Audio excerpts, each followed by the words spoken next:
بسم الله الرحمن الرحيم. علي مزر علي علي مزر علي مزر علي لا حول ولا قوة إلا بالله العلي العظيم. أعوذ بالله من الشيطان الرجيم. بسم الله الرحمن الرحيم. قال الله سبحانه تبارك وتعالى وقوله الحق. بسم الله الرحمن الرحيم. إنك لعلى خلق عظيم. سامعین کرام، آج امام حسن علیہ السلام کی ولادت کی تاریخ تھی اور اسی سلسلے سے اخلاق امام، کردار امام بیان کرنا چاہتا ہوں۔ ہمارے جتنے امام ہیں پہلے سے لے کر 12 تک، سب اخلاق کے عظیم درجے پر فائز تھے۔ مولا کائنات کا اخلاق کتنا زبردست اخلاق تھا، آپ یہاں سے شروع کیجئے۔ مولا کائنات کا اخلاق، امام حسن کا اخلاق، امام حسین کا اخلاق، امام زین العابدین کا اخلاق، آخر امام، جتنے ہمارے امام ہیں سب اخلاق کے عظیم درجے پر فائز تھے۔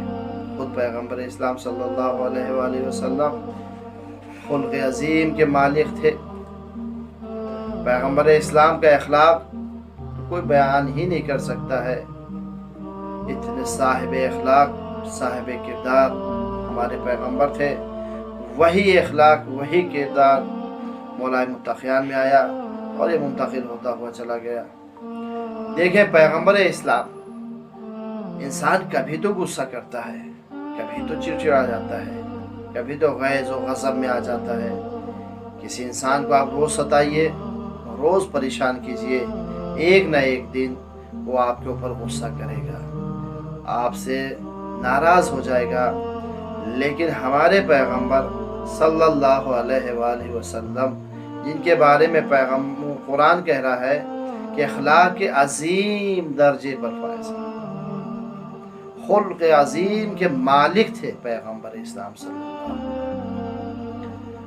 اور ایسا اخلاق جو چاہردہ معصومین میں نظر آتا ہے، نہ اس سے پہلے کسی میں نظر آتا ہے، نہ اس کے بعد کسی میں نظر آتا ہے۔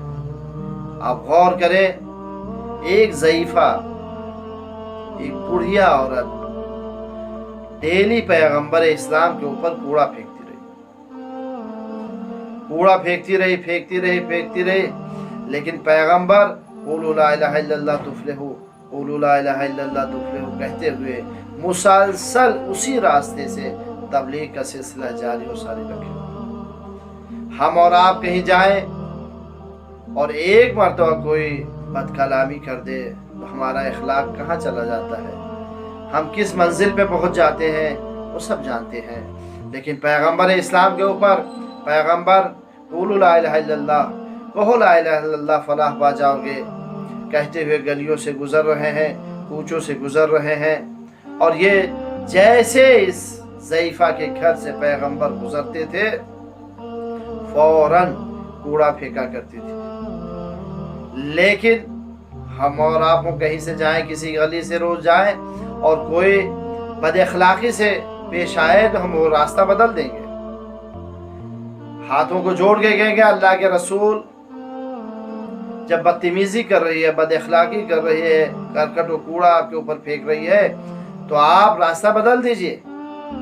کیوں اسی راستے سے مسلسل آپ جا رہے ہیں؟ تو آواز پیغمبر آئے گی، ہم راستہ بدلوانے کے لیے آئے ہیں، راستہ بدلنے کے لیے نہیں آئے۔ جاتے رہے، ایک دن کوڑا نہیں آیا۔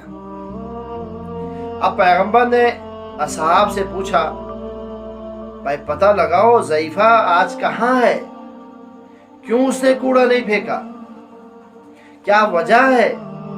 اب جو لوگوں نے پتہ لگایا تو پتہ چلا کہ وہ مریض ہے، بیمار ہے۔ اگر ہم اپنا اخلاق درست کر لیں تو دنیا خود بخود سدھر جائے گی۔ ہم صاحب اخلاق بن جائے تو دنیا ہمارے اخلاق کے سامنے خود بخود جھک جائے گی، سر تسلیم خم کر لے گی۔ جیسے پیغمبر اسلام کو پتا چلا کہ ضعیفہ بیمار ہے، مریض ہے، کہا چلو عیادت کے لیے چلیں گے۔ اگر آپ تاریخ پڑھیں تو ایک صاحب کو جوش آیا، کہا یا رسول اللہ نہ جائیں گے نہ آپ کو جانے دیں گے، کہا نہ جائیں گے اور نہ جانے دیں گے۔ پیغمبر نے کہا کہ ہم جائیں گے بھی اور تمہیں لے کے جائیں گے۔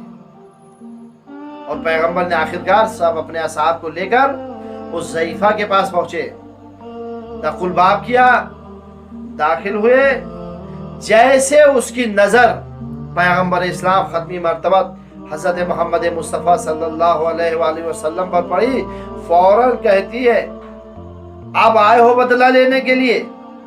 جب میں مریض ہوں، جب مشکل میں ہوں، جب پریشانی میں ہوں، بدلہ لینا تھا تو اس وقت آتے جب میں صحیح و سالم تھی۔ پیغمبر نے کہا اے ضعیفہ، میں بدلہ لینے کے لیے نہیں آیا ہوں، میں تجھے پریشان کرنے کے لیے نہیں آیا ہوں، میں تجھے اذیت دینے کے لیے نہیں آیا ہوں، بلکہ میں تیری عیادت کے لیے آیا ہوں، میں تیری مزاج پرسی کے لیے آیا ہوں۔ جیسے پیغمبر نے کہا میں تیری عیادت کے لیے آیا ہوں، میں تیری مزاج پرسی کے لیے آیا ہوں، فوراً کہتی ہے میں آپ سے اس وقت تک کلام نہیں کرنا چاہتی ہوں جب تک آپ مجھے کلمہ پڑھا کے مسلمان نہ کر دیں۔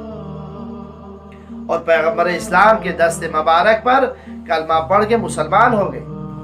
تو عزیزان گرامی، یہ مسلمان کبھی زندگی میں نہ ہوتی اگر پیغمبر اسلام کا یہ اخلاق نہ دیکھتی، جو ہمیشہ کوڑا پھینکتا رہا، جو ہمیشہ پریشان کرتی رہی، کوڑا پھینکتی رہی، اور اسی کی مزاج پرسی کے لیے، اسی کی عیادت کے لیے پیغمبر ان کے گھر گئے۔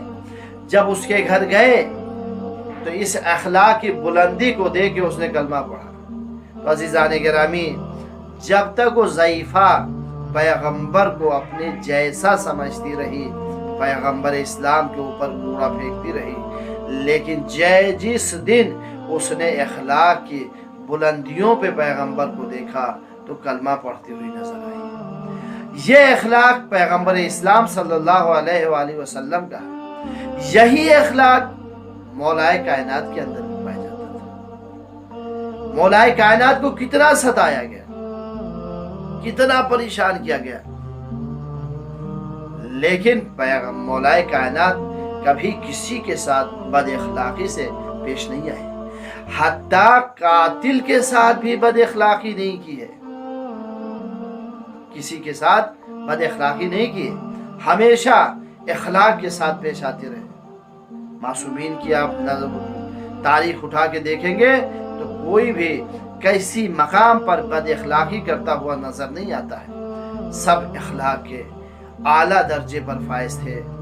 آپ خود امام حسن و امام حسین علیہ السلام کو دیکھ لیں، کتنے بڑے سخی تھے، کتنے بڑے صاحب اخلاق تھے، کتنے بڑے صاحب کردار تھے۔ کسی جنگل سے جا رہے تھے، پیاس لگی، ایک ضعیفہ سے پانی مانگا، اس نے اپنی بکری کا دودھ پلایا اور اس کے بعد اس کو ذبح کر کے کباب بنا کے کھلایا۔ اور وہی ضعیفہ جب فقیر ہو گئے اور مدینے میں آئی، امام حسن و امام حسین نے اسے دیکھا تو 1000 درہم و دینار سے زیادہ اسے عطا کیا۔ کہا یہ بہت زیادہ ہے؟ کہا نہیں، اس وقت جب تو نے مجھے کھانا کھلایا تھا تو پوری دنیا میرے اوپر نچھاور کر دیا تھا، نثار کر دیا تھا، اور یہ اس کے مقابلے میں کچھ نہیں ہے۔ تو آپ دیکھیں اخلاق کی کس منزل پہ فائز ہے۔ اخلاق کی آخری منزل جو ہوتی ہے وہاں پر معصومین نظر آتے ہیں۔ کوئی بھی آتا ہے تو کبھی بھی کوئی بھی معصومین کے سامنے اگر کچھ مانگتا ہوا نظر آیا تو معصوم نے کبھی بھی اس کی طرف دیکھ کر نہیں دیا۔ اخلاق کی آخری منزل ہے، کبھی بھی نگاہوں کو نگاہوں سے ملا کے نہیں دیا، ہمیشہ گردن جھکا کے دیا۔ دست مبارک کی مٹھیوں کو بند کر کے دیا، اور یہی تعلیم اپنے چاہنے والوں کو بھی دیا ہے کہ اگر کسی کو کچھ دو تو کسی کو خبر نہیں ہونی چاہیے۔ آپ کسی کے ساتھ کچھ کریں، یا خدا جانے یا ہم جانے یا جس کے ساتھ کیا جا رہا ہے وہ جانے، کا اخلاق سنوار لو۔ اگر صاحب اخلاق بن جاؤ گے تو دنیا تمہاری قدموں میں آ جائے گی۔ اگر ہم معصومین کے یہی واقعات کو دیکھیں اور غور کریں اور اس پہ ریسرچ کریں، اور ہم خود اس واقعات کو دیکھنے اور سننے اور سمجھنے کے بعد عمل کریں تو ہماری دنیا بھی سنور جائے گی، ہماری آخرت بھی سنور جائے گی۔ والسلام علی مظہر علی مظہر